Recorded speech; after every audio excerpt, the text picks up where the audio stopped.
Welcome to All Things Guns. I'm Guns. Let's have fun. Get ready to meet the Wolf, one of the most unique people you'll ever meet. We're going to talk cars, music, movies, and anything else that comes up. Enjoy. This isn't the first time you've been in front of the camera. Can you tell us about that? No, I went and I did a little bit of extra work for a while years ago, and it was really interesting. I was in it for about a year, and it was okay. It was nice, but I actually met Martin Sheen, and he's one of my favorites. Really nice guy. We were doing a shoot in Pasadena, and it was circa 1920s. I guess it was like a bank robber movie or something. And we're in a bank, one of those old banks they have in Pasadena. And this nice gentleman comes up to me and puts his hand down and said, "Hi, I'm Martin Sheen. What's your name?" And I said, "Oh, my name's Gilbert Alvarez."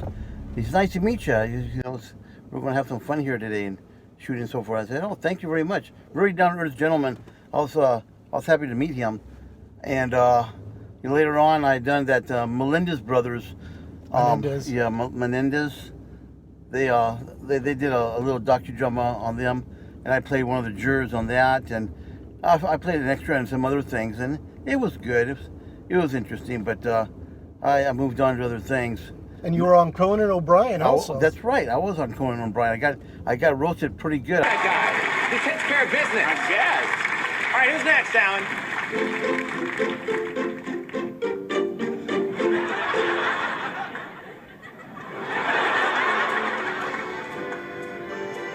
He looks like he lives on a tropical beach, but the sands of Waikiki are far out of reach.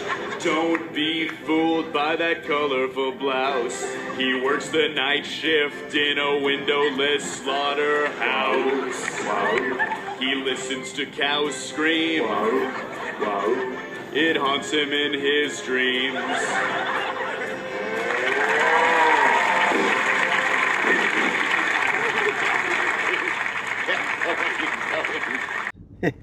So that was pretty good. That's very interesting. He's a nice guy too, Conan. Yeah, he Mr. is. Coco. He is. I've actually met him myself one time. I was in his production building. I was trying to find a way out, and he came up, and he's like, "Hey, how you doing?" I said, "Oh, pretty good." I go, "How do you get out of here?" He's like, "Oh, you just go over here, turn left, blah, blah, blah." And I'm like, that was Conan O'Brien. He looked like a very tall red cricket. A red cricket, I like that. Yeah, no, but he seemed like a really down-to-earth, good person. Yeah. One person I'd like to meet is Mr. Jay Leno. He's a car enthusiast, and I'm into cars also. And he's got just about everything. In fact, one of his favorite cars is a car I used to own. It was really nice. It's a Tornado. I don't know if his is a 66 or a 67, but he converted it because these cars were front-wheel drive, and they were one of the first to do that, Oldsmobile Corporation. And I believe the very next year, being that the GM sister company, Cadillac Eldorado, made their car front-wheel drive, and they had some success. They didn't have any bugs or anything. Usually, with a car that dramatic, going from rear-wheel drive to front-wheel drive, you'll have problems. They had none, so they hit it good right off the get-go. And he had gone and put 1,000 horsepower experimental Chevy engine in this thing and made it rear-wheel drive. He should have made it front-wheel drive and kept it that way.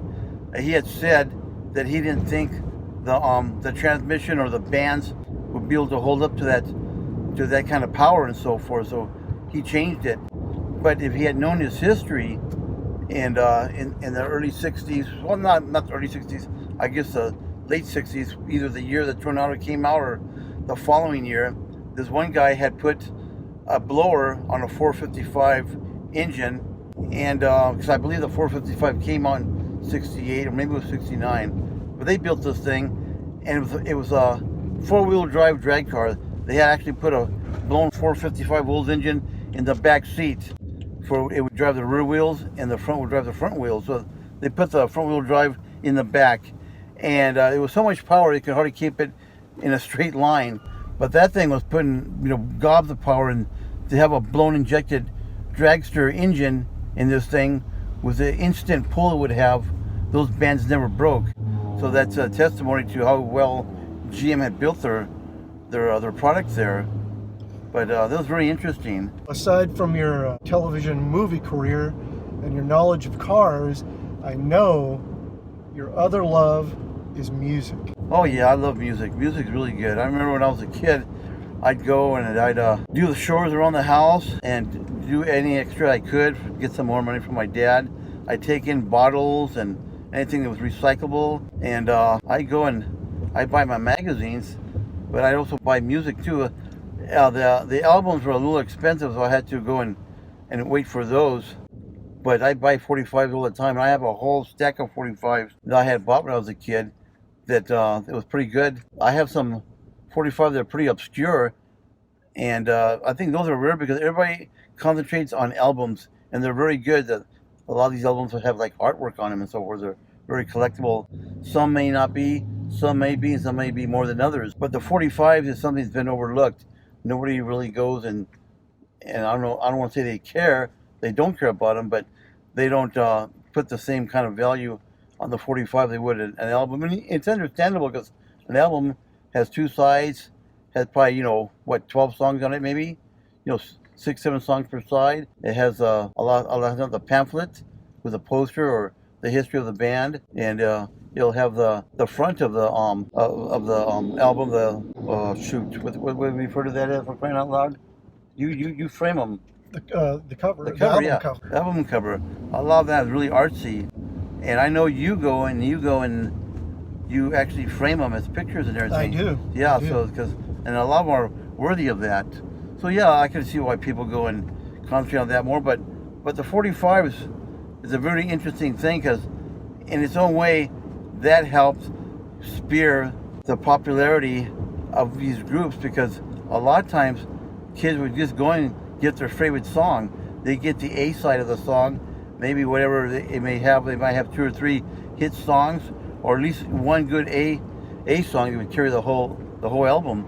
And you'd buy that 45 and play the hell out of that 45 because you like that song. A lot of kids couldn't afford to buy the whole album just for a few songs or just one song. So there came your 45, and I'm glad I kept all of mine. I've got a lot of them. Like I have one, and we had a big white box. We moved from La Mirada. I lived in La Mirada, and we moved to La Habra in '75. And for the life of me, I don't know what happened to that box. It got lost, and I had a whole bunch of stuff in there, and I had some records in there. And 145 I had in there, and the artist escapes me. I'm gonna have to Google it, but it was called Moonshine Man, and it was a good song. I liked it, but I forgot who played it. But I got it probably maybe in, I don't know, 70, 71, something like that. And Moonshine Man, yeah, Moonshine Man. Doesn't sound familiar. Doesn't sound familiar, huh? But there's a lot of songs that are overlooked. Eagles play that one song called Witchy Woman. Oh, yes. And that's a very good song. And there's another group that I really got to know, because I went and I looked more in depth into the group, and I listened to their songs on YouTube. And they're a Dutch group, and they're called Shocking Blue. And of course, most people have heard of Venus, and that's their #1 song. That's a good song. But they had a lot of other songs that were really good also. One song was called Demon Lover, and that was kind of like a spooky song, just like Witchy Woman, Demon Lover. Demon Wow. Lover, yeah. It's called Sounds Demon like Lover. Slayer. Yeah, so that was an interesting song too. And they sang a whole bunch of other songs. I Love Voodoo, and Never Marry a Railroad Man, and some other songs. That one chick, Mariska Veres, she is a really shocking, good looking lady there, and she sang equally as she looked, very good. And they sang a lot of good songs. And I was able to acquire one of their albums. I had to pay some money for it, but they have another album that's called Greatest Hits. It's in clear vinyl. It's called Shocking Blue, which is a transparent album, but I have yet to get that. I'm going to try and get that one. But in the back of my mind, as I've been talking here, there's another song that's about a woman too. It's not a witchy woman. It's called Gypsy Woman. That's it, Gypsy Woman. I love you, Gypsy Woman. Kind of goes like that. I forgot the artist, but that's a good song too. And there's a lot of songs that are, they're kind of deep, if you will, a little bit, and they're interesting. They're not going to go and they're not, you know, high amped or anything. It's kind of like an old saying that my mom told me that if you want to get someone's attention, sometimes you just got to whisper. Join us next time for part 2 of Driving with the Wolf.